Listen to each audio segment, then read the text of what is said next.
안녕하셨어요? 서로에게 인사 한번 하겠습니다. 참 잘 오셨습니다.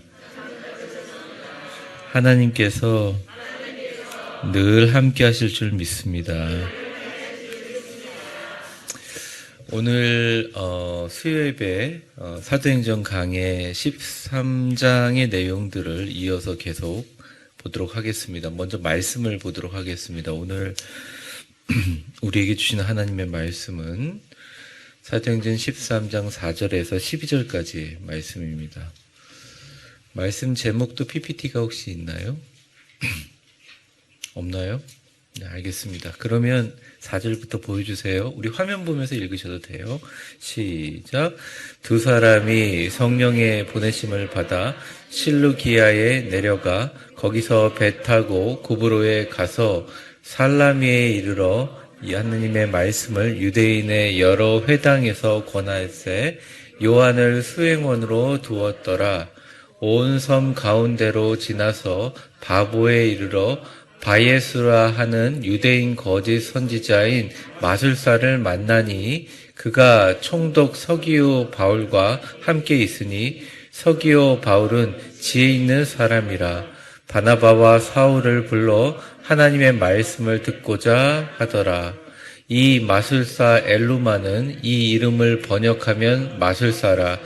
그들을 대적하여 총독으로 믿지 못하게 힘쓰니 사울이라 하는 사울이 성령이 충만하여 그를 주목하고 이르되 모든 거짓과 악행이 가득한 자요 마귀의 자식이요 모든 의의 원수요 주의 바른 길을 굽게 하기를 그치지 아니하겠느냐. 보라, 이제 주의 손이 내 위에 있으니 내가 맹인이 되어 얼마 동안 해를 보지 못하리라 하니 즉 안개와 어둠이 그를 덮어 인도할 사람을 두루 구하는지라. 이에 총독이 그렇게 된 것을 보고 믿으며 주의 가르치심을 놀랍게 여기더라. 아멘. 사도행전 말씀을 통해서 우리가 다시 한번 하나님의 성령님의 구브로 선고라는 제목으로 말씀을 좀 전하려고 합니다. 지난주에 제가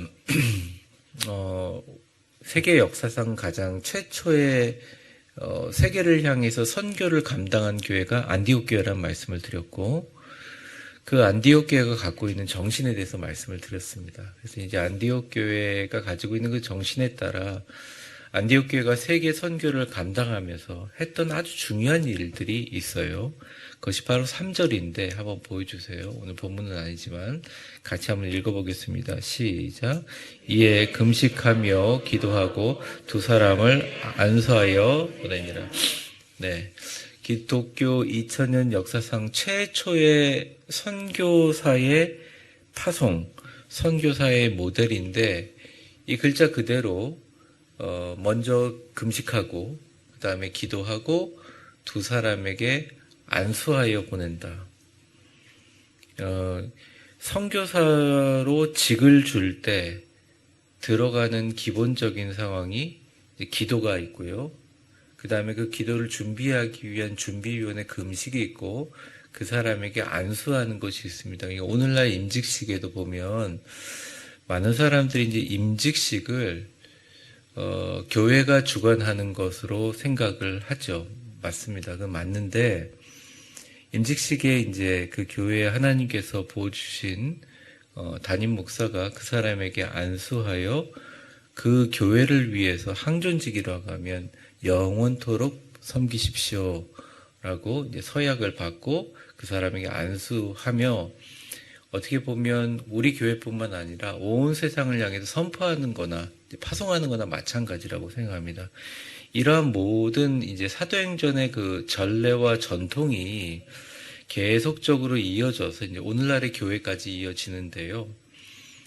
이 안수하여 보낸다라는 말이 아주 간단하게 적혀져 있지만 사실은 그냥 안수해서만 보내는 것이 아니라 교회에서 그 사람의 어떤 여러 가지 생활이라든지 그 사람이 잘 선교하기 위해서 또 물질적으로 사람 인적 자원이라든지 또 기도함으로 보내는 여러 가지 내용들이 다 들어있다는 것입니다. 지난주에 말씀드린 것처럼 선교사의 파송은 미셔너리와 샌딩 바디라 그래서 보내는 몸이 있어야 되는데 선교사 한 분이 계시고 그것을 위해서 기도하고 계시는 여러 분들이 계시다는 거예요. 저희 교회도 보면 저희가 외국에서 선교하시는 선교사님을 돕고 코로나 이전에 저희가 가가지고 또 선교 사역을 할 때 그분들을 위해서 계속 기도의 끈을 놓지 않고 또 선교 또 비도 보내기도 하고 또 우리가 계속 관심을 갖고 하는 그런 모든 구조 자체가 하나의 정식 선교사를 파송하는 구조라는 거죠. 사실 따지고 보면 빌립이 먼저 선교를 떠난 걸 맞아요. 사도행전에 보면 빌립이 에티오피아 내무부 장관을 길거리에 가다 만나서 전도하고 에티오피아 지역에 복음이 전도되는 걸 보게 되거든요. 그럼 어떻게 보면 최초의 선교사가 빌립이라고 얘기할 수 있는데 그게 성립되지 않는 이유는 빌립은 그냥 혼자 갔다는 거예요. 근데 이제 신학적으로 선교학적으로 선교사라는 것은 반드시 임직과 안수가 있어야 돼요. 그 다음에 보내는 과정이 있어야 되고 보내는 샌딩 바디, 파송교회가 있어야 한다는 것입니다. 그래서 저희 이제 대한예수교 장로회 통합 측의 정식 선교사님들은 선교를 위한 교육을 받고 정식으로 선교사가 되는 그런 선교사 파송에 대한 총회적인 그런 예식을 가지고 보내는데 그냥 보내는 게 아니라 그때까지도 후원하는 교회가 한 교회도 없다. 그럼 보내지를 않습니다. 그러니까 그게 뭐 돈이 없어서 안 보낸다 이런 게 아니라 이 모든 성경적인 모델에 그대로 따라하기 위함이죠. 저희 교회가 사실은 이렇게 선교에 동역하는 분들을 돕기는 하는데 아직까지 저희 교회에서 정식 선교사를 풀타임으로 파송하지는 못하고 있어요. 그래서 참 제가 기도의 제목이기도 하고 저희 교회가 한번 그런 것들을 꿈꿔보면 어떠나 이런 생각을 하고 있습니다. 기왕이면 저희 교회 자녀들이라든지 저희 교회 사역자들이 선교사로 만약 가실 분들이 아니면 제가 정말 좋은 분이 연결돼서 우리 교회에서 정말 하나님께서 그 선교사들의 사역을 좀 도왔으면 좋겠다. 사실 저희도 선교사님들 조금씩 돕고는 있지만 이 코로나로 인해서 많은 선교사님들이 경제적인 어려움, 선교의 어려움을 많이 겪었습니다. 거의 중국 지역에서는 모든 선교사님들의 거의 90%가 다 흩어졌고 그 선교사님들이 태국이라든지 주변 라오스라든지 다른 지역으로 다시 선교사를 떠나시거나 아니면 선교의 일과 목회의 일을 접고 한국에 머물러 계신 분들이 굉장히 많아요. 그래서 나이가 드신 나이에도 부교육자 자리를 구하거나 그렇게 막 어려운 상황에 있는 분들이 너무 많은데 훌륭하신 분들이 너무 많고 또 도우실 분이 너무 많은데 문제는 뭐냐? 교회가 너무 약해진 거예요. 그냥 약해진 게 아니라 너무 약해진 거죠. 처음엔 제가 왜 우리 교회 이렇게 수예배 숫자가 적나 그렇게 생각을 했었는데 정말 출석이 몇천 명이 되는 교회인데도 수예배를 이렇게 오시는 분들이 30명, 40명밖에 안 된다고 얘기를 제가 직접 듣고 나니까 이게 실감이 되는 겁니다. 이제 성도들이 저녁 시간이 되면 저녁에 나와서 하나님의 성전에 와서 이제 저녁 시간에 사실 이 저녁이라는 시간이 되게 신비로운 시간이잖아요. 기도하고 예배드리는 그런 어떤 신앙의 형태라고 말하기는 근데 그 유형이 바뀌어져 버린 거죠. 그뿐만 아니라 점점점 부목사님들이라는 사역자들 숫자가 막 줄어가고 있는 대형 교회라고 하더라도 왜냐하면 지금 현재로 교회 전체의 출석 숫자가 너무 적어버리니까. 근데 이런 현상 자체가 제가 볼 땐 길게 가지는 않을 거라고 생각합니다. 그런데 이런 시기가 자꾸 길어지면서 우리가 사실은 우리보다 더 힘들고 어려운 선교사님이나 선교에 대한 관심을 잃어버리는 게 정말 하나님의 뜻으로 세워진 이 교회의 가장 중요한 목적을 잃어버리는 게 아닌가. 그래서 여러분 이제 뭐 여선교회, 남선교회 또 많은 하나님께서 주신 귀한 어떤 교회에서 직분이 맡겨지고 일들을 맡겨주시면 항상 마음의 중심은 내가 존재하는 이유는 어쨌든 우리 교회 주변에 있는 사람들이 전도하고 또 세계 곳곳을 다니면서 하나님의 복음을 전하는 사람을 돕자. 그럴 때 우리도 안디옥 교회 같은 샌딩 바디가 된다는 것이죠. 4절을 한번 보겠습니다. 제가 한번 읽어볼게요. 4절 한번 보여주세요.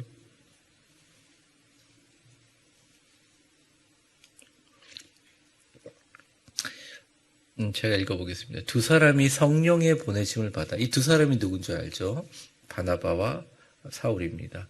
성령의 보내심을 받아 실루기아에 내려가 거기서 배를 타고 구브로로 갔다. 이렇게 나옵니다. 그런데 여기서 되게 중요한 단어가 뭐냐면 성령의 보내심을 받아라는 겁니다. 이게 표면적으로는 안디옥 교회가 보냈어요. 그리고 그런데 이게 말씀은 정확하게 성령님께서 안디옥 교회를 사용한 것뿐이에요. 그러니까 성령의 역사가 없으면 선교가 될 수 없다는 것이죠. 인도하심이 반드시 있어야 돼요. 그러니까 교회에서 예를 들어 뭐 탁구 대회를 한다. 교회가 무슨 야유회를 한다. 교회가 바자회를 한다. 그럴 때는 별다른 영적인 방해가 사실 없어요. 근데 교회가 이제 전도하자. 교회가 선교하자. 교회가 예배 끝나고 나면 한 달에 한 번씩 전교인 나가서 노방전도 하자. 그럼 엄청난 방해가 시작됩니다. 왜? 이거는 크리스찬들이 이 본질만 찾기 시작하면 교회가 무섭게 성장하거나 아니면 성장이 안 되면 교회가 안 크면 자기가 커버리거든요. 우리가 영적으로 크거나 아니면 교회가 커버리거나. 둘 중에 하나가 뭔가는 되는 거예요. 왜? 성령님이 역사하시는 곳에 선교가 반드시 있기 때문에 그렇습니다. 그래서 바울과 바나바를 돈 주고 배 태워서 물질적으로 지원하고 기도해서 안디옥 교회가 주도하는 것 같지만 사실은 성령님이 철저하게 주도하는 거예요. 교회 생활도 그렇고 우리의 삶의 모든 것도 성령님이 주도하신다는 것을 인정하는 것만으로도 복을 받습니다. 참 신기하죠? 막 높이지 않아도 성령님이 하신다라고 인정만 하면 거기에 능력이 생기는 거예요. 그래서 적어도 하나님의 일을 하는 사람은 성령의 지명을 받았다는 확실한 믿음이 있어야 됩니다. 그래야 인간적인 시선으로 바라보지를 않아요. 성령의 지명을 받았던 확실한 믿음이 있어야 성령님이 주시는 지혜와 용기와 인도하심과 방향성을 그들에게 보여주시고 걸어가게 만들어 주신다는 거죠. 그렇게 일을 하면 역사가 일어난다는 것입니다.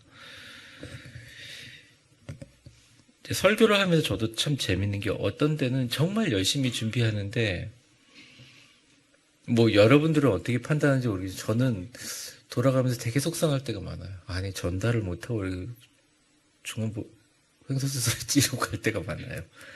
근데 어떨 때는 진짜 너무 바빠서 노예 갔다 와서 바로 그냥 원래 제가 준비하는 시간에 한 절반밖에 준비를 못하고 나왔는데 성도들이 너무 감동하면서 막 듣고 막 눈물 흘리고 이러는 거예요. 제가 깨달았어요. 아, 이게 하나의 어떤 가르침이지 않나. 내가 마음을 가지고 내가 준비했다고 하는 순간 성령님의 역사를 약간 밀 수 있어요. 근데 내가 너무 준비가 안 됐으니 성령님 도와주세요 하면서 성령님의 존재를 조금 더 내 어떤 잠재의식이나 내 마음에 조금 더 많이 가지게 되면 성령님이 참 고맙게도 역사해 주신다는 거죠. 병이 있을 때 내가 그 병을 컨트롤하려고 하는 게 많으면 많을수록 성령님의 역사는 성령님이 쫄려서 뒤로 물러서는 게 아니라 성령님이 내가 갖고 있는 믿음에 차지하는 영향력이 줄어들어 버리잖아요. 그런데 그때 오히려 내가 아무것도 할 수 없으니 성령님께 맡기는 모습을 통해서 어떻게 보면 건강을 찾을 수 있고 관계도 그렇고 물질도 그렇고 다 마찬가지라고 생각합니다. 여러분 성령님이 여러분들 이 자리에 보내셨음을 믿습니까? 전체 문자 보고 오신 건 아니잖아요. 성령님이 이 자리에 여러분들을 보내주셨음을 믿는다면 그 믿음을 가지고 담대하세요. 이렇게 보면 마귀가 제일 처음에 하는 일들이 교회도 마찬가지고 영적인 일 모든 일 시작하는데 처음에 기쁨을 뺏어서 버립니다. 별로 기쁘지 않게 만들어요. 두 번째, 사람들을 자꾸 보게 만들고 두렵게 만듭니다. 그리고 두려워하는 사람들이 많아지면 그 두려움이 커지고 마귀가 역사하기가 너무 좋아요. 그런데 우리가 조금만 생각을 바로 해보면 성령님이 나를 인도하신다고 생각하면 조금만 여러분들이 기도 시간을 늘리고 하나님 앞에 자주 나와서 하나님, 나의 물질적인 부분들 주님 앞에 다 맡깁니다. 주님께서 인도해 주십시오. 내가 목회할 때 물질적으로 걱정하지 않게 해주십시오. 하나님, 우리 자녀에 관한 부분 주님께 다 맡깁니다. 주님, 제가 하나님 사역해서 열심히 달려갈 테니 자녀 걱정 더 이상 하지 않게 해주십시오.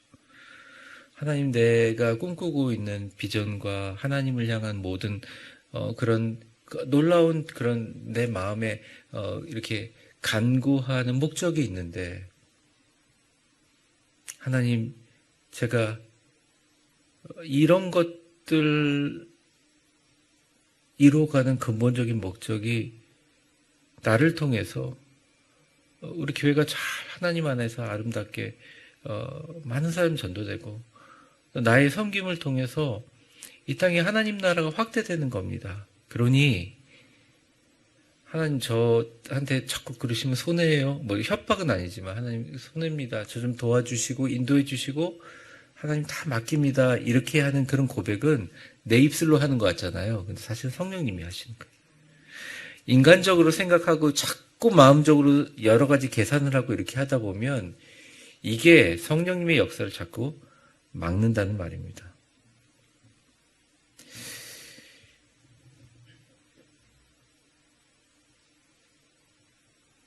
사도행전 16장 12절서부터 15절까지 말씀이 있는데 한번 같이 읽어볼까요?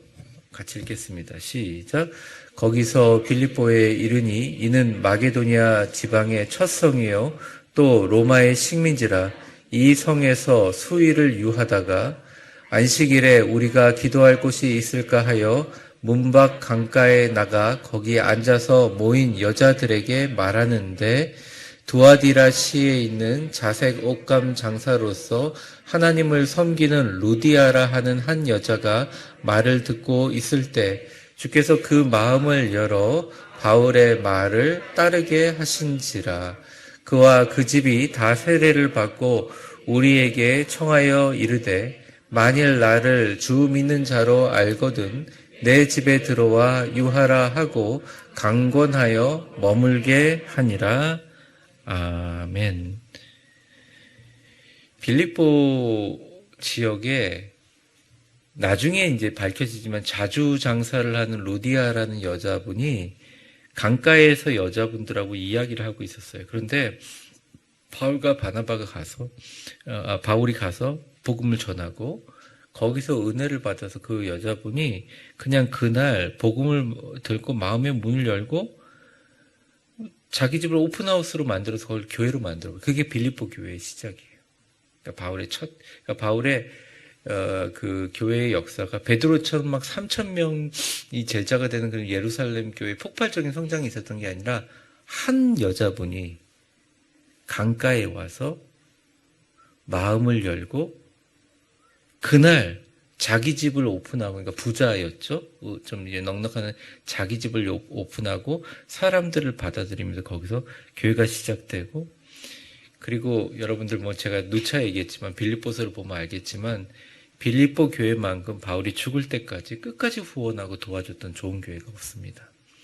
그 시작이 강가에서 만난 한 분이라는 거죠.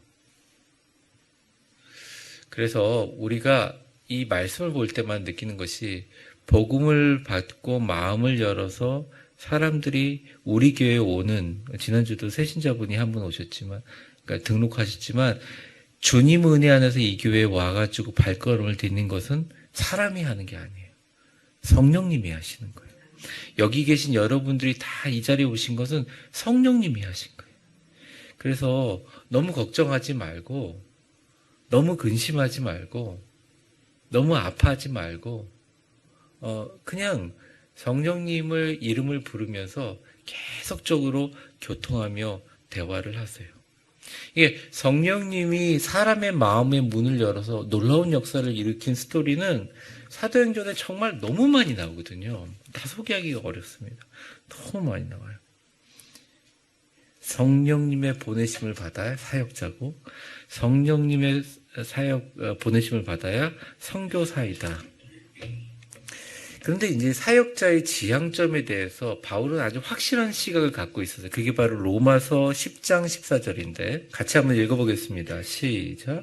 그런즉 그들이 믿지 아니하는 이를 어찌 부르리요? 듣지 못한 이를 어찌 믿으리요? 전파하는 자가 없이 어찌 들으리요? 네. 요즘만큼 교회에 대한 전도의 여러 가지 방법을 얘기하는 데가 없어요. 관계전도 얘기도 하고, 전도 폭발은 이미 지나갔지만 수많은 교회들이 그런 훈련을 하고, 또 교회가 건강하게 서야 된다고 두 날개 프로그램을 하기도 하고요. G12라고 해서 예수님의 12제자처럼 하는 그런 프로그램, 공부 프로그램. 그 안에는 막 성령의 신유 역사 이런 것이 들어가서 교계에 그런 많은 역사가 일어나는데, 사실은 저는 늘 생각하는 게 교회는 아주 단순해야 된다고 생각합니다. 교회가 심플하지 않으면 성도들이 감을 잡지 못해요. 바울은 이걸 정말 믿었어요. 그들이 믿지 않은 일을 어찌 부르리요? 듣지도 않는 일을 어찌 믿으리요? 전파하는 이가 어찌 들으리요? 이 말의 뜻은 뭐냐면 반드시 사람의 목소리로 복음을 전해서 그 복음이 역사하도록 하나님이 인도하시는 그런 원리가 있다는 것을 바울은 깨달았어요. 그러니까 요즘하고 너무 다르죠. 바울은 진짜로 엄청나게 많은 곳을 배를 타고 다니면서 소아시아 일대를 다 다니면서 목이 터져라 복음을 전했다는 거죠. 한국교회가 왜 이렇게 성장하지 않느냐 얘기하는 사람은 정말 많습니다. 그 얘기 안 하는 사람은 없는 것 같아요. 목회자를 비롯해서 모든 성도들이 그 얘기해요. 어디 성장하는 교회가 있느냐, 성장하는 이유는 뭐냐, 우리가 어떻게 하면 성장할까, 굉장히 많은 그런 관점들을 갖고 있어요. 저는 건강한 관심이라고 생각합니다. 그런데 사람들이 성경의 방법대로 하지 않아요. 하는 방법은 조금 무식하고 어떻게 볼 때는 너무 힘든 방법이기도 하고 너무 원시적인 방법이기도 하지만 결국 내 주변에 있는 사람에게 위대한 교회 나오라고 얘기하는 방법밖에 없다는 거예요. 그리고 그 사람들에게 그냥 교회 나와봐가 아니라 여러분들 믿는 걸 고백하는 거죠. 예수님이 나를 구원하셨고 너도 예수님 같이 믿어서 교회 다니고 천국 가자라고 하는 이 단순한 것. 그리고 이게 우리는 종교 생활이나 윤리 생활이 아니잖아요. 명확하게 정해져 있는 결론적인 사실을 믿는 사람들이잖아요. 그러니까 우리는 천국 가지 않으면 지옥 간다는 것을 믿는 사람이에요. 그 지옥에 대해서 이야기한 사람이 예수님이세요. 근데 이제는 교회가 당연히 해야 될 그러한 메시지의 메신저가 되지 못하고 교회와 있는 사람들에게 이 교회의 멤버십을 계속 유지할 수 있도록만 도와주는 단체로 전락하고 나서 교회가 너무 힘이 없어진 거예요. 교회 안에서 하나님이 우리에게 능력을 주셨는데 그 능력을 전혀 사용하지 못하고 딴 걸 하는 거죠. 교회 안에서 친교해야 된다, 잘 지내야 된다. 그거는 왜 우리가 능력이 없냐면 그런 클럽은 오히려 밖에 나가가지고 우리가 운동하는 사람들이 훨씬 더 친교가 잘 돼요, 교회보다. 어쩌면 더 끈끈하거든요. 교회에서 사회봉사를 해야 된다. 물론 그것도 맞아요. 그렇지만 교회 사회봉사보다 정말 생명 걸고 국경 없는 의사회 같은 데가 훨씬 더 전 세계를 위해서 열심히 일하거든요. 우리가 갖고 있는 단점을 가지고 세상과 맞추려고 보완하면서 싸우는 게 아니라 우리의 싸울 것은 혈과 육의 싸움이 아니에요. 우리는 하늘에 있는 모든 권세들과 악한 영들과의 싸움이거든요. 악한 영이 제일 싫어하는 게 뭐냐? 교회가 어떻게든 전도하는 거예요. 어떻게든 예배로 나오고 말씀 안에 서는 거예요. 어떤 이유를 들어서라도 교회 예배와 말씀과 전도하는 것에 대해서 그거보다 더 달콤하거나 그거보다 더 논리적이거나 그거보다 더 편하고 그거보다 더 교양 있게 보이는 수많은 것들이 있지만 교회가 존재하는 유일한 이유는 복음을 전하는 거예요. 여러분들이 장로님이 되시거나 또 훌륭하게 교회에서 교인들한테 존경받는 것보다 더 성경에 볼 때 귀한 것은 여러분이 주변에 있는 죽어가고 하나님을 모르는 사람을 한 명 전도함으로, 루디아 같은 사람 한 명 전도함으로 그 사람을 통해서 그 지역에 하나님의 나라를 마치 축복의 물빛깔이 번지도록 번지게 만드는 일이 여러분 인생의 최고의 축복이라는 거예요. 근데 그 관점을 크리스찬들이 잊어버릴 땐 우리는 하나의 어떤 소셜 클럽이 돼버리고 말고, 목사님은 그 소셜 클럽 사람들이 나가지 않도록 그냥 양떼를 치는 목자인데 그냥 양떼들을 이렇게 그냥 케어하는 정도밖에 안 되는 거죠. 근데 우리는 그렇기 위해서 부름받지 않았다는 것을 우리는 사도행전을 통해서 느끼는 겁니다. 교회가 왜 부흥되지 않느냐라고 이야기하기 전에 직분자 여러분, 먼저 여러분들이 한 명 전도해서 안 돼도 최선을 다해서 전도해서 이 자리에 여러분의 이름을 한번 등록을 시켜보세요. 아니면 그런 수고라도 한번 해보고 고통을 당하고 나면 적어도 지금 세계에서 생명 걸고 선교하시는 선교사님이라든지 주변에 작은 교회 목사님들이라든지 정말 교회를 위해서 열심히 노력하고, 또 우리 요즘에는 어르신들 보면서 생각이 달라지실 거라고 생각합니다. 이것은 변함이 없다는 거죠. 복음은 보냄받은 자의 복음을 듣는 역사 가운데 시작된다. 바울의 원칙이고 지금도 변하지 않습니다. 4절에 보면 구브로란 지역이 나옵니다. 이 구브로란 지역은 한국어 번역으로 제일 이름이 이상하게 번역된 중에 하나인 거예요. 구브로, 그러니까 되게 꾸부러꾸부러한 것 같잖아요. 근데 이게 원어로는 키프로스예요. 키프로스. 영어로는 사이프러스거든요. 지금 키프로스 지역을 말하는 거죠. 그 지역은 지중해의 세 번째로 큰 섬입니다. 여러분들 지금 지도를 찾아보셔도 알죠. 너무너무 기후 여건이 좋아요. 지금도 별장이 아주 많은 곳. 그 당시에 구리와 광산업과 조선업과 잔잔한 미항들이 너무너무 많아서 거기서 배를 만들기 시작했어요. 그러니까 세계 최초의 조선업이 있었던 곳은 아니지만 그래도 거기 배를 만드는 곳이었어요. 비너스 신을 섬기는 곳이었고, 길리기아에서 배 타고 가면 80km밖에 걸리지 않는 곳이었다는 것입니다. 4절에 보면 배를 타고 구브로로 가서 5절을 한번 보여주세요. 거기 보서 살라미에 이르릅니다. 살라미에 이르러서 하나님의 말씀을 유대인의 여러 회당에 전했어요. 자, 이게 어떻게 가능했을까요? 살라미는 외국인데, 살라미라는 지역이 가장 큰 도시였습니다. 가장 큰 도시였어요. 그 지역에서, 그러니까 이런 거 있잖아요. 우리나라에서 인구가 제일 많은 도시가 서울이잖아요. 그래서 서울이 수도잖아요. 근데 우리나라는 그렇지만 어떤 나라는 예를 들어서 다른 나라들은 인구가 제일 많은 도시가 있지만 거기 수도가 아니에요. 그러니까 수도와 여기가 달랐어요. 근데 수도가 아니고 제일 많은 곳이 어디냐? 살라미. 이곳에 가서 유대인의 여러 회당에서 복음을 전했다. 왜냐하면 이곳에는 가장 많은 사람들이 있기 때문에 유대 교포들이 가장 많이 모이는 곳에 교민들의 회당이 있었죠. 우리나라 교민들이 가는 곳마다 교회를 세우는 것처럼 유대인들이 가는 곳마다 회당을 세웠어요. 거기서 복음을 전했습니다. 복음을 전하고 나서 6절을 한번 보겠습니다. 6절. 온 섬 가운데 지나서 바보에 이르러. 이 바보는 참 말이 웃긴데 바보가 수도였어요. 당시에. 케프로스에. 유대 교포들이 거기도 많았습니다. 근데 거기서 바예수라 하는 유대인 거짓 선지자인 마술사를 만납니다. 보면 이 유대인 동포들이 많은 곳에 이제 유대인들이 본토에서 핍박받아가지고 다 흩어졌지만 그래도 자기가 있는 유대인들의 하나님을 섬기기 위해서 회당을 만들고 그 회당 가운데 여러 가지 사역들을 하는데 그 가운데 이름이 바예수예요. 바예수라는 유대인 거짓 선지자 마술사를 만나요. 근데 이게 우리나라 말로 마술사라고 하기에는 좀 표현이 부족합니다. 왜 그러냐면 단순한 마술사가 아니에요. 요즘에 제가 조금 조심하고 있는 것 중에 하나가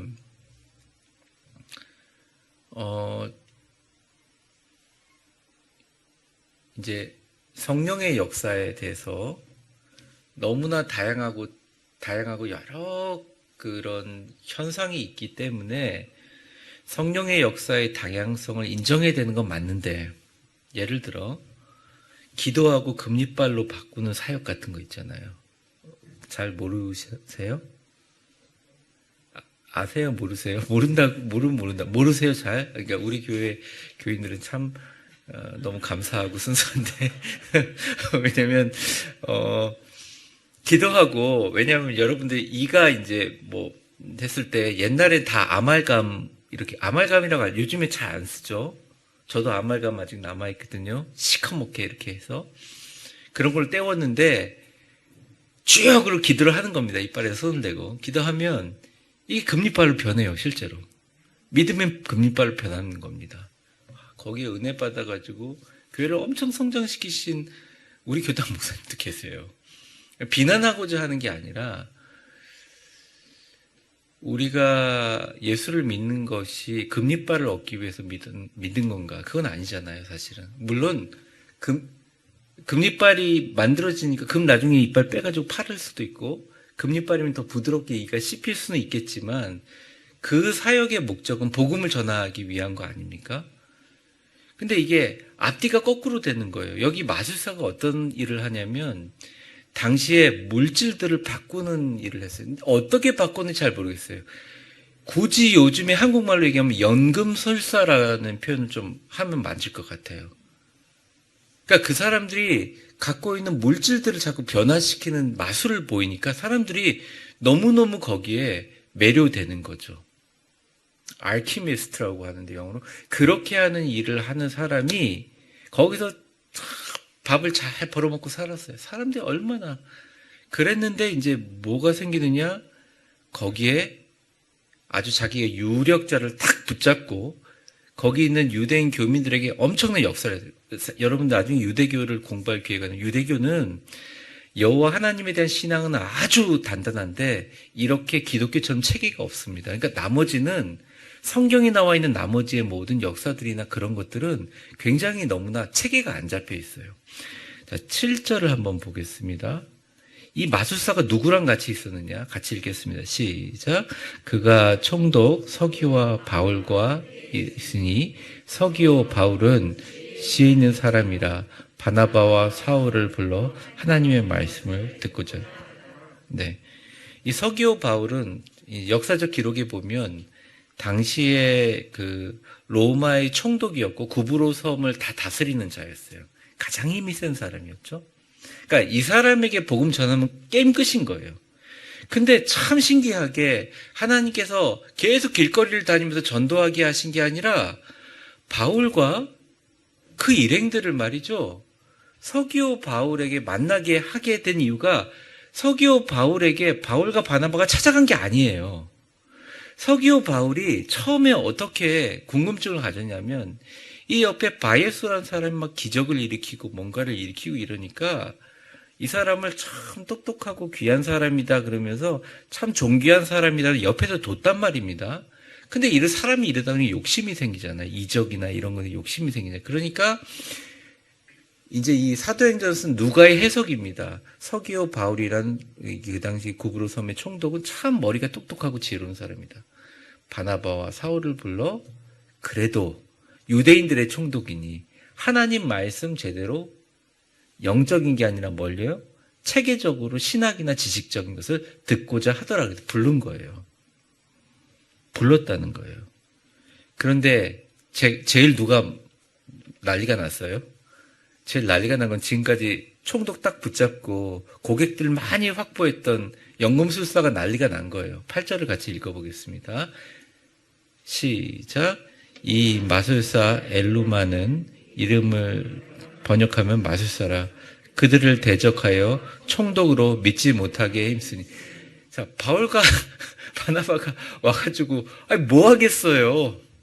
성령 가르치는 게 아니라 예수님을 전하는 거죠. 그런데 총독이 마음이 움직이는 거예요.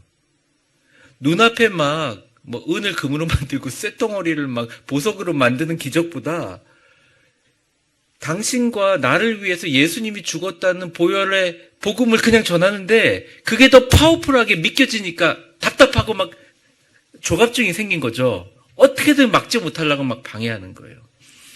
여러분 걱정하지 말고 우리 교회의 전도가 안 돼도 상관없으니 일단 나가서 한 분이라도 교회 오라고 한번 얘기해 보세요. 이 코로나 시대 이후에 포스트 코로나 시대 사람들이 어떻게 되나. 근데 참 신기하게 제가 데이터상으로 그렇게 기독교를 욕하던 사람들이 그럴까? 그러고 나온다는 거예요. 그러니까 그런 시도가 없는 교회들은 계속 더 줄어가고 그런 시도가 있는 교회들은 신기하게 이전보다 더 많이 전도가 된다는 거예요. 왜? 경제적으로 어렵고 지금 사회 세계 정세가 어렵고 이러니까 뭔가 하나님이라는 절대적인 존재에 기도하고자 하는 사람들이 더 많아졌다는 거예요. 영적인 갈구하는 사람들이. 다시 본문으로 들어가면 그러니까 이 진짜 뭐 아무것도 부족한 게 없는 사람이 이 총독이 예수를 믿으려고 그러니까 믿지 못하게 막 옆에서 눈에 띄게 방해하는 거예요.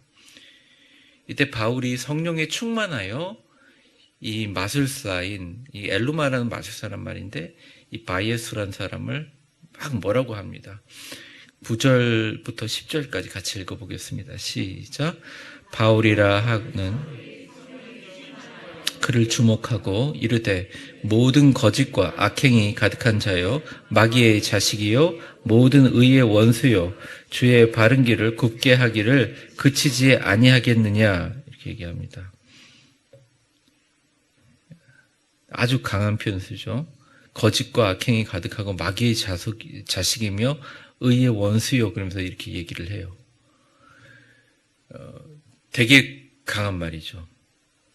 그러니까 그렇게 얘기를 하고 나서 바울은 이렇게 얘기를 했던 이유가 이제 사도행전에 계속 나오지만 하나님의 선교를 방해하고 하나님의 교회가 만들어지는 것을 방해하고 복음을 확장하는 것을 방해하는 자를 엘루마라는 마술사 바이에스에게 마귀라고 바울은 성령이 충만하여 책망하고 있었다는 것입니다. 근데 하나님은 여기서 멈추지 않고 11절 한번 보겠습니다.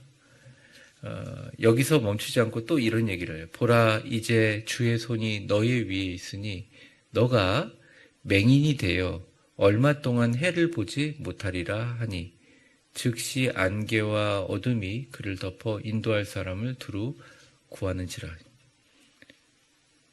여러분 참 저는 되게 궁금한 사람 중에 하나가 이 성경에서 바이에스라는 사람이 이 사람이 과연 나중에 눈을 떴을까 안 떴을까?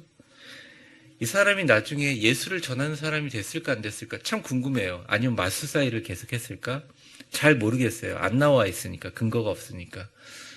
사실은 바이에스보다 더한 사람이었죠. 사울이었던 바울은. 예수 믿는 사람을 잡아 죽이러 군대와 사람들을 깡패를 끌고 다니던 사람 아닙니까? 자기의 죄인의 개수라고 하면서. 근데 하나님께서 그를 거꾸로 트린다면 제일 먼저 한 게 뭡니까? 눈을 멀게 해버리잖아요. 근데 이게 바울이 스스로 한 말이 아니에요. 성령님께서 너로 하여금 눈을 멀게 할 거다. 그러면서 평생 멀게 하는 게 아니라 잠시 동안 얼마간 멀지 못하게 한다. 그러니까 안개와 어둠이 그를 덮어버리고 그 사람이 당장 앞이 안 보이니까 자기를 손잡고 이렇게 끌어줄 사람들을 구하게 되는 상황이 됩니다. 이 꼴을 딱 보고 있으니 그 총독이 믿어요. 그냥 거기서 예수를 그냥 고백해버려요. 그러면서 거기서부터 시작된 이 구그로 선물에서 시작된 복음의 첫 스타트가 엄청난 역사를 일으키게 됩니다. 그게 오늘 마지막 절 12절이에요. 우리 같이 보겠습니다. 시작. 이에 총독이 그렇게 된 것을 보고 믿으며 주의 가르침을 놀랍게 여기니라. 그래서 여기서 중요한 게 딱 두 가지가 있는데 그 두 가지를 좀 살펴보면 먼저 5절을 잠깐 보겠습니다. 여기서 우리가 간과하는 인물이 하나 있어요. 5절. 그 하반절을 한번 읽어볼게요. 여러 회당에서부터 읽어볼게요. 시작. 여러 회당에서 전할세 요한을 수행원으로 두었더라. 예, 요한을 수행원으로 두었다. 이 요한이 어떤 요한일까요? 누가 사도 요한이라고 그러시는 것 같은데. 또 마가 요한. 네. 마가 요한은 뭐 하는 요한이었을까요? 아시면서 대답 안 하시는 거죠. 네, 다 아는데 마가의 다락방 할 때 그 마가 요한이 아니라 그 마가 요한의 다락방집 주인의 아들이었어요. 그러니까 어쨌든 부잣집 아들이, 막내 아들인지는 잘 모르겠지만 요즘에 TV 연속극에 부잣집 막내 아들이 있는데 진짜 부잣집 아들이었어요, 이 사람은. 근데 이 부잣집 아들인 마가 요한이라는 사람이 바나바와 관계가 있네요. 바나바를 삼촌이라고 불렀다는 겁니다. 참 신기하죠? 근데 이 마가 요한이 옆에서 계속적으로 바울과 따라다니면서 배웠다는 겁니다. 그리고 제가 이 본문을 좀 보면 사도행전 4장 36절을 보면 혹시 준비된 말씀 보여주세요. 여기는 구브로에서 난 레위족 속에 있으니 이름은 요셉이라 사도들 일컬어 바나바라 이렇게 했는데 이 사람 바나바 아니에요. 바나바의 고향이 어디라고요? 구브로예요. 하나님이 참 신기하게 놀라운 기적의 역사를 보낼 때 고향으로 보낸 거예요. 바나바의 고향으로 간 거예요. 그러니까 뭐 문화적으로 어떻게 보면 사회적으로 또 공동체적으로 놀라운 축복과 형통의 시작이 다 일어나게 되었다는 것이죠. 하나님께서 이 마가 요한과 바나바라는 사람을 바울에게 붙여줘요. 결국은 나중에 이제 헤어지게 됐지만 안 맞아서 그것도 헤어지게 된 것도 마가 요한 때문에 헤어져요. 선교여행을 갔다 오니까 마가 요한이 자기가 볼 때는 일 스타일이 맞지 않은 거예요. 데리고 가지 말자. 그러니까 바나바는 마음이 상하는 거죠. 아니, 당신이 처음에 교회 안디옥 파송제에서 선교할 때부터 그렇게 동행을 했는데 바울 사도요, 왜 이게 안 맞냐고. 그리고 서로 싸우다가 따로 선교하게 돼요. 그런데 그 일이 분란이나 갈라진 게 아니라 오히려 그로 인해서 바나바로 인하여 어떤 이렇게 제한됐던 구브로를 자기 고향을 중심으로 했던 그 지중해 연화를 제한됐던 선교가 바울로부터 사이가 나빠져서 갈라지면서 오히려 더 큰 선교의 역사가 일어나거든요.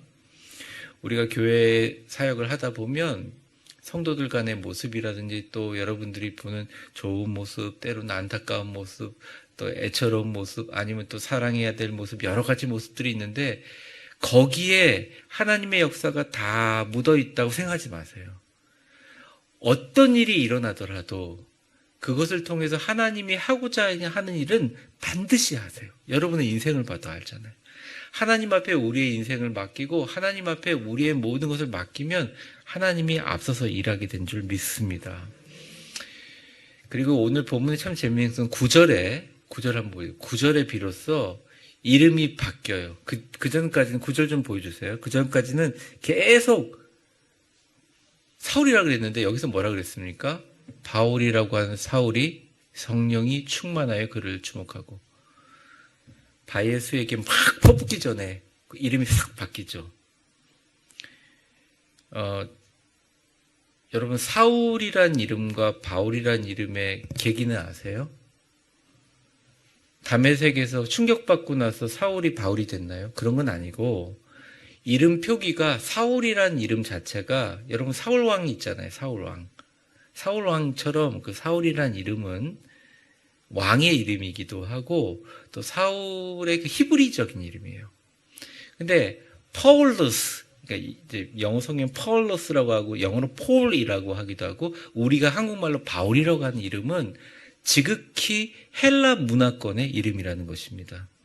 당시의 공용어가 지금의 영어처럼 온 전 세계가 헬라어였기 때문에 바울이 자기 이름을 바꿔요. 근데 거기서 놀라운 사실은 바울이 자기 이름에 폴이라는 말을 잘 안 썼던데 다시 쓰는 이유가 있어요. 일단 선교를 위해서고 두 번째 그 이름이 갖고 있는 의미 때문입니다. 그 이름이 뭐냐? 작은 자예요. 작은 자. 바울이 지금까지 잘 나가는 사람이었지만 작은 자가 되면서 하나님의 성령이 붙들린 사람이 되었어요. 말씀을 정리하겠습니다. 첫 번째, 하나님의 사역을 하는 사람은 성령님이 나를 보내시고 지명하셨다는 확실한 믿음이 있어야 됩니다. 여러분들은 모두 다 하나님께서 위대한 교회를 통하여 세상으로 보내신 선교사님들이에요. 거기에 대한 자부심도 있어야 되고요. 거기에 대한 믿음을 가지세요. 하나님이 절대 여러분을 망하게 하지 않습니다. 목적을 가지고 전도하려고 두 눈에 불을 킨 사람을 하나님이 절대 그 사람을 넘어지게 만들지 않습니다. 하나님이 부르셨어요. 거기에 대한 믿음이 있어요. 이 목회자도 마찬가지고 성도도 마찬가지고 우리 직분자들도 마찬가지예요. 두 번째는 성령의 역사와 기적은 반드시 선교와 전도에 관한 일에 집중해서 일어난다. 오늘 보면 바예수가 눈을 멀어버린 일들이라든지 총독을 붙여주신 일이라든지 모두 다 바울과 바나바가 계획한 게 하나도 없어요. 성령이 충만하면 아무리 악한 마귀가 방해해도 하나님의 역사는 멈추지 않습니다. 우리 교회도 마찬가지고 우리 교회에 있는 모든 하나님의 사역자들, 이 땅의 교회들이 다 마찬가지고 마무리. 사울이 이름을 바울이라고 바꿨듯이 하나님은 결국 자기 스스로를 작은 자라고 겸손과 감사로 낮춘 자를 쓰시고 축복하신다는 얘기입니다. 오늘 성령님이 한 구브로의 선교를 통해서 여러분 모두 하나님의 은혜로 멋지게 사용되는 여러분들 다 되시기를 주의 이름으로 축원합니다. 이 시간 불 좀 꺼주시고 우리 같이 두 가지 기도 제목 갖고 기도하는 시간 갖겠습니다. 첫 번째 우리 기도 제목인데요. 우리 성도님들 얼마나 힘드세요. 또 많은 기도의 제목이 있으시고 오늘 또 이 자리 나올 때까지 얼마나 성령님의 많은 기도가 있었고 하나님의 사랑이 있었을까 생각합니다. 나를 가게 하시고 또 때로는 나를 멈추게 하시는 분은 성령님입니다. 우리가 이제 그 확신이 힘이 질 때가 많아요. 이제 그 확신으로 서게 해달라고. 여러분들은 누가 어떤 얘기를 해도 위대한 교회에 하나님 보내신 이 땅을 향한 선교사님들입니다. 예수님이 얘기한 나의 증인들입니다. 우리 교회가 성령 충만하여 이제 선교하고 전도하고 하나님 앞에 나아갈 때 그 역사가 멈추지 않게 해주십시오. 아무리 악한 마귀의 방해가 있더라도 멈추지 않게 해주시고 또 우리 교회에 많은 하나님의 놀라운 축복과 역사가 성령님의 보내심을 받아 우리 교회에서 행복한 일들이 많이 일어나고 사랑하는 일들이 많이 나오고 한 마음이 되어서 정말 주의 몸된 교회를 위해서 작은 자가 되어 하나님께 쓰임받아 복받는 자가 되게 해달라고 이 시간 기도하겠습니다. 사울은 왕의 이름을 가지고 있었지만 작은 자라는 바울이라는 이름으로 13장 9절에서 이름을 바꿔버립니다. 우리가 주님께서 주신 나에게 귀한 이름이 있지만 내가 주님 앞에 정말 작은 자가 되어서 교회와 하나님의 나라를 위해서 사용되게 하여 주시옵소서. 우리 주여 한번 부르고 같이 기도하겠습니다. 주여 하나님 아버지 간절히 기도합니다. 나를 보내신 이도 하나님, 나를 서게 하시고 나를 가게 하신 이도 성령님, 그 확신과 축복으로 걸어가게 하여 주시옵소서. 교회가 성령에 충만하여 선교와 전도의 역사가 멈춰지지 않게 하여 주시고 교회와 하나님 나라가 아닌 다른 세상의 것에 세상의 방법으로 하나님 승부하지 않게 하여 주시고 믿음으로 듣는 자에게 보내심을 받는 자들에게 복음을 듣는 자와 복음을 전하는 자를 통해서 시작된 놀라운 역사가 우리 교회 가운데 있게 하여 주시옵소서. 우리 교회와 하나님의 나라를 위해서 내가 사울과 같은 왕이 아닌 바울 같은 작은 자가 되어 하나님께 쓰임받고 복을 받는 자가 주여 되게 하여 달라고 하나님 기도합니다. 간구합니다. 주님이 역사하여 주실 줄 믿습니다. 함께하여 주실 줄 믿습니다. 우리 마지막으로 특별히 우리 위대한 교회를 위해서 기도하겠습니다. 우리 위대한 교회가 하나님께서 우리에게 주신 이유는 우리로 하여금 교회로부터 오는 하나님의 신령한 복의 샘물을 마시라고, 그리고 이 교회를 통해서 주시는 하나님의 은혜를 경험하라고 우리 교회를 주신 줄 믿습니다. 교회가 정말 주님 은혜 안에서 더 풍성한 은혜가 넘치게 하여 주시고, 특별히 우리 교회에 앞서서 달려 열심히 일하시는 분들이 지치지 않도록 서로 격려하고 기도하고 간구하는 교회가 되게 하여 주시고, 특별히 교회에서 우리가 지금 현재 샌딩 바디로서, 파송하는 교회로서 역할을 조금 감당하고 있지만, 앞으로 우리 교회를 축복하셔서 더 크게 그런 역할을 감당할 수 있는 우리 위대한 교회가, 위대한 선교를 하는 교회가 되게 하여 주시옵소서. 우리 주여 한번 부르고 같이 기도하겠습니다. 주여 하나님 아버지, 우리 위대한 교회가 정말 온 세상을 향해서 바울과 바나바와 같은 사람들을 파송할 수 있는 샌딩 바디가 되게 하여 주시옵소서.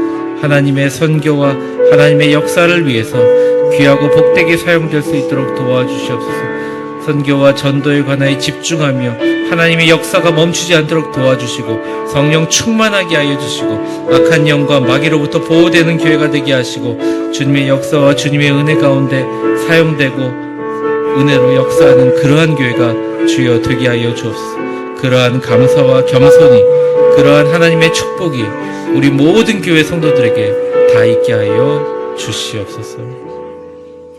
하나님 아버지, 간절히 기도합니다. 사랑하는 우리 성도들, 수요예배에 와서 하나님 말씀을 들었습니다. 사이프러스, 쿠브로라는 지역에 가서 선교하게 되는 모든 역사에 하나하나 순간순간마다 마술사를 만나고 총독을 만나고, 또 그곳이 하나님의 놀라운 역사를 변화되는 모든 과정에 성령님의 간섭하심과 성령님이 매칭해 주시는 여러 가지 이벤트가 있었음을 믿습니다. 주님,